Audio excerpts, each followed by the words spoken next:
What's up, everybody? Welcome into Patriots Now. I am your host, Michaela Vernava. The Patriots take the Monday Night Football stage this week, which is a really good thing because this weekend, all eyes are going to be on the Red Sox as they continue their quest for a World Series championship out in LA. And the Sox have got the full support from their NFL counterparts.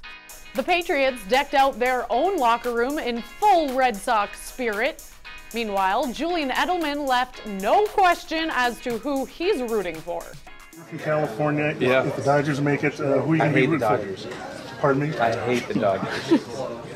Well, I guess that settles that. I mean, I'm a San Francisco guy, so I mean it's like Boston, New York diet over there. But I hope they do make it and the Sox pound them.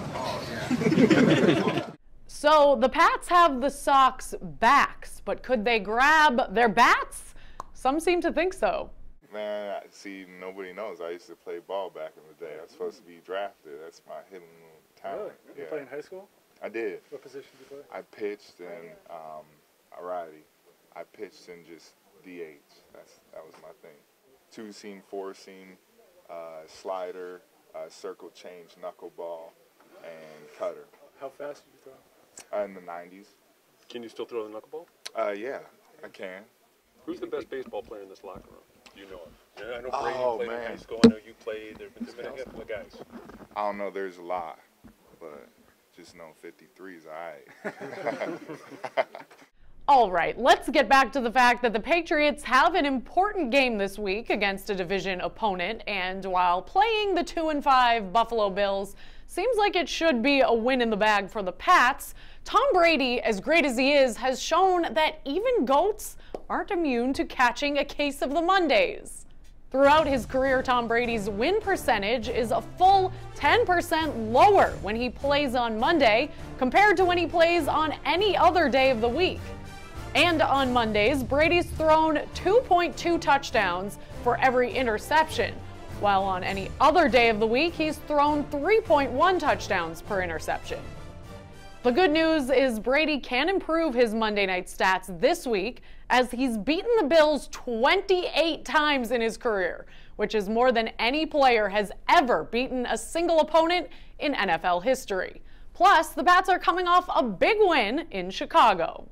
All right, fellas, always tough to win on the road, so it's good to get one. I tell you what, big road win, fellas.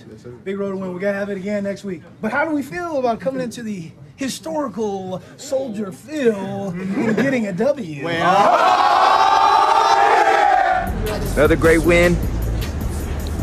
5-2, got to get to 6-2. My boy LG. 6-2 on the way. Woo! Bills Mafia, here we come. The team there celebrating their first road victory of the season after dropping games in Jacksonville and Detroit earlier this year. And while their offensive performance, totaling 38 points in Chicago, was impressive, the Patriots' defense left much to be desired, giving up 31. I think just being more consistent. We talked about that as a defense, just playing well at times. Then, you know, one mistake by one guy or a mistake by another guy, and, you know, we give up a long drive for a touchdown at 3 points.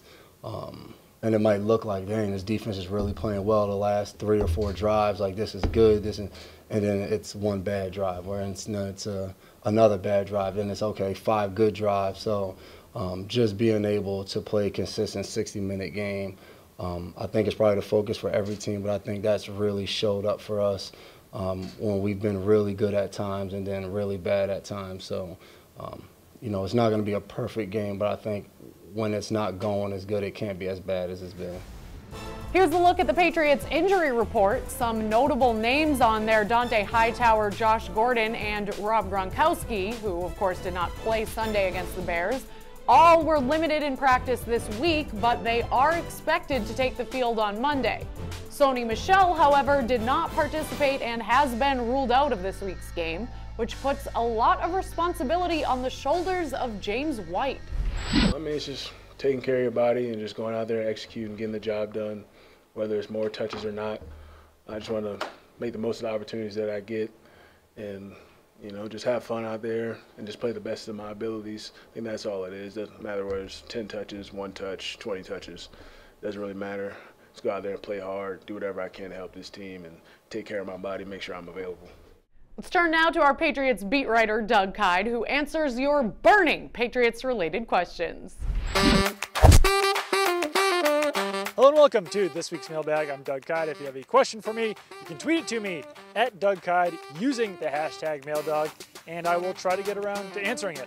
First question here comes from R. Woodbeck, who asks, does eventual activation of Duke Dawson push Jason McCourty back to safety, compete with John Jones for slot coverage, or replace oft-injured Eric Rowe in rotation? I think it could be a while before Duke Dawson even plays once he is activated off injured reserve, just because he is behind and he really didn't get a lot of training camp reps because he was hurt for most of the summer. So I think it could take a few weeks for Duke Dawson to actually get active for a game. Once he is active, I think that he'll compete mostly with Jonathan Jones for those slot snaps. Duke Dawson was known as a slot cornerback coming out of Florida. Patriots might as well see if he can be better in that role than John Jones. Last question here comes from John, who asks, if Pats play Hoyer on Monday and rest Brady, do they still win by 2 touchdowns? Well, I don't see that happening, John. I think they probably would. I think that Brian Hoyer is absolutely the second best quarterback in this game, well ahead of Derek Anderson, well ahead of Nathan Peterman. I think Julian Edelman's probably the 3rd best quarterback in this game. Ted Karras might be the 4th best quarterback in this game. The Bills quarterback situation is a disaster. Derek Anderson, I should say, was signed off the street just a few weeks ago. Nathan Peterman is one of the worst quarterbacks who's been in the NFL in this century. So definitely not an ideal situation for the Bills. I think they would pretty much die to have Brian Hoyer right now. And if Brian Hoyer was the starter for the Patriots, I think they probably still would win by at least 10 points. I'll give you that. Well, thank you, Doug. So does that mean we should be benching Tom Brady and picking up Brian Hoyer in our fantasy leagues? Probably not, but here's Darren Hartwell with other fantasy advice. Thanks, Michaela. The biggest fantasy storyline I'm watching in this Patriots-Bills game is how Sony Michel's injury affects New England's offense.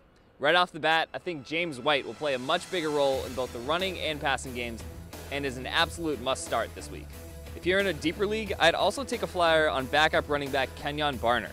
He's owned in just 18% of Yahoo leagues right now, but got 10 carries last week after Michel's injury, and he may find room to run against the Bills defense that's allowed 172 rushing yards to Colts running backs last week.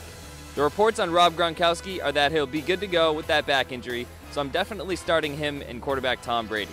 As for receivers, I'm finally ready to give my Josh Gordon stamp of approval, as he's shown enough to convince me he's a regular contributor in this offense.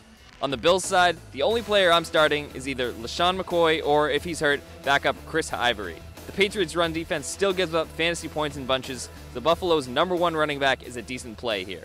I'm Darren Hartwell, and that's the Fantasy Football Minute from Foxborough. That about does it for this episode of Patriots Now. Kickoff is at 8:15 p.m. Eastern Time on Monday. We'll have you covered with all the latest from Buffalo right here on NESN.com leading up to the game, so make sure to check back in. And in the meantime, have a great weekend. Go Sox!